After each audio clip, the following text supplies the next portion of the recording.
The Reverend Dr. Norvel Goff is a presiding elder of the African Methodist Episcopal Church in South Carolina. He oversees the church where the pastor and 8 others were killed.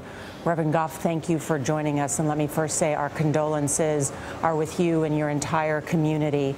I know you've been with family members, with members of the congregation. What can you tell us about what's happening right now?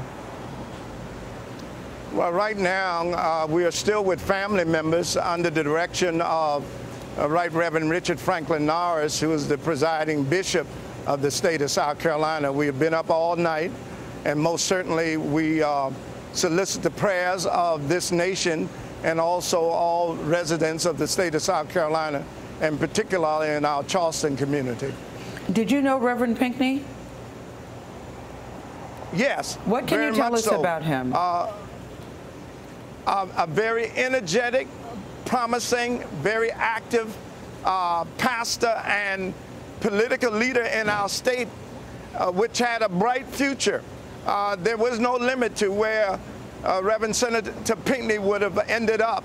But most certainly those of us who knew him, labored with him in the various segments of our community, he was a bridge builder. He was a family man. He leaves behind in this senseless act by one shooter at the moment, a wife and 2 young daughters.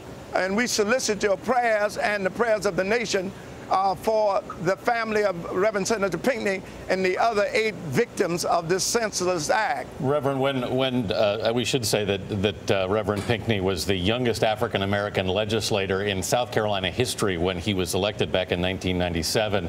The church is among the oldest black churches in the South. Reverend, can you tell us a little bit about this church? Well, this church is most certainly a hallmark of African Methodism in the South. It's a place where change has taken place down through the history, even from slavery until now.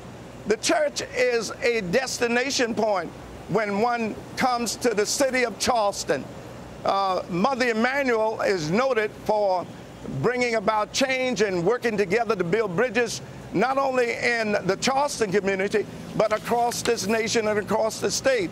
Bishop Norris most certainly would implore us to understand that at this moment in time in our history, we too must continue to stand for what is right and to help make a difference. And violence in any place is not acceptable on any level.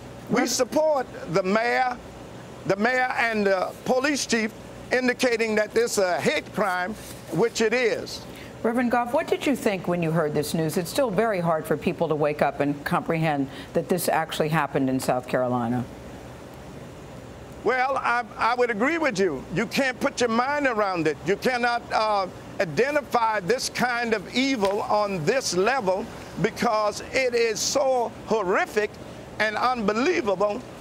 We the people of faith must keep on praying and working together on all levels to help bring about constructive change.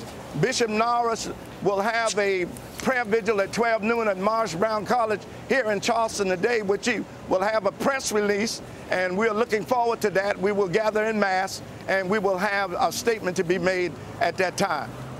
The Reverend Norvel Goff, thank you for your time this morning. Thank you so much for taking time.